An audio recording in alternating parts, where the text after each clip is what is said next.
এই অন্তর্বর্তী সরকার ছাত্র শ্রমিক জনতার গণঅভ্যুত্থানের উপর দাঁড়িয়ে তাদের রক্তের উপর দাঁড়িয়ে সরকার গঠিত হয়েছে।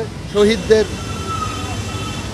জাতীয় মর্যাদায় অভিষিক্ত করা, ন্যায় বিচার শুরু করা, গণতান্ত্রিক নির্বাচন, দেশের নতুন রাজনৈতিক বন্দোবস্ত, প্রতিষ্ঠান, আইন সংস্কার এগুলোর একটা গুরুত্বপূর্ণ অংশ।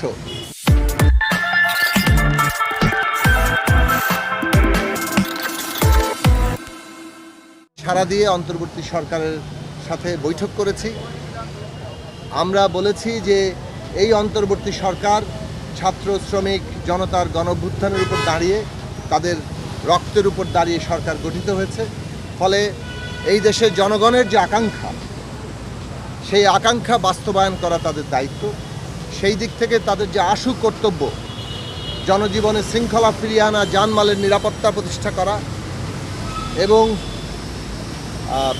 শহীদদের জাতীয় মর্যাদায় অভিষিক্ত করা, ন্যায় বিচার শুরু করা, আহত নিহত সকল পরিবারের দায়িত্ব গ্রহণ করা, এই সব প্রশ্নগুলো এবং সবচেয়ে বড় ব্যাপার হচ্ছে অর্থনৈতিক চ্যালেঞ্জ মোকাবেলা করা।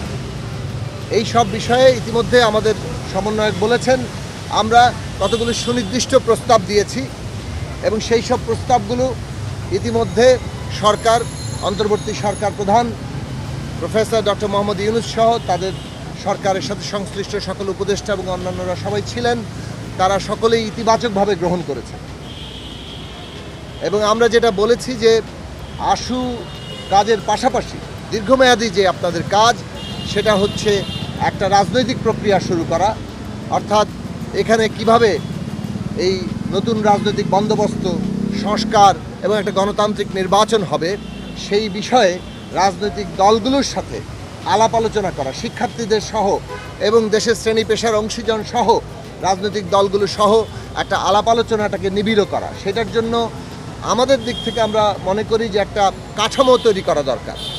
একটা জাতীয় রাজনৈতিক ন্যাশনাল পলিটিক্যাল কাউন্সিল হতে পারে, যেখানে এই অংশীজনেরা, শিক্ষার্থী, রাজনৈতিক দল, শ্রেণী পেশার অংশীজনেরা বসবেন এবং সরকার যেহেতু এই অংশীজনদের সমর্থনের উপর দাঁড়িয়ে আছে, তাদের সাথে রাজনৈতিক প্রক্রিয়ার উত্তরণ এবং এই যে প্রাত্যহিক যে আজকে পরিস্থিতি মোকাবেলা করতে হচ্ছে, সেই জায়গায় আমরা রাজনৈতিক দলগুলো ভূমিকা রাখতে পারে।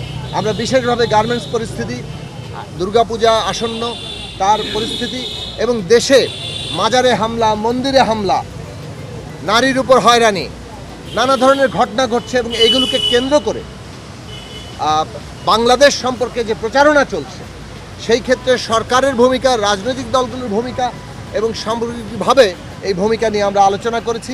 অত্যন্ত ইতিবাচক আলোচনা হয়েছে। আমরা আশা করি সমস্ত প্রস্তাবগুলো গৃহীত হবে এবং আরও অনেক কার্যকর পদক্ষেপ আমরা সামনে দেখতে পাবো।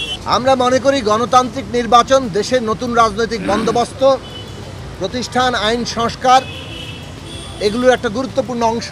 নির্বাচন ছাড়া এটা সংস্কার ছাড়া নির্বাচন, দুটোকে প্রতিপক্ষ হিসাবে দাঁড় করানোর কিছু নেই। এই দেশে নতুন রাজনৈতিক বন্দোবস্ত, সংস্কার এবং গণতান্ত্রিক নির্বাচন এগুলো সবই একে অপরের পরিপূরক। গণতান্ত্রিক উত্তরণের প্রত্যেকটি খুবই জরুরি।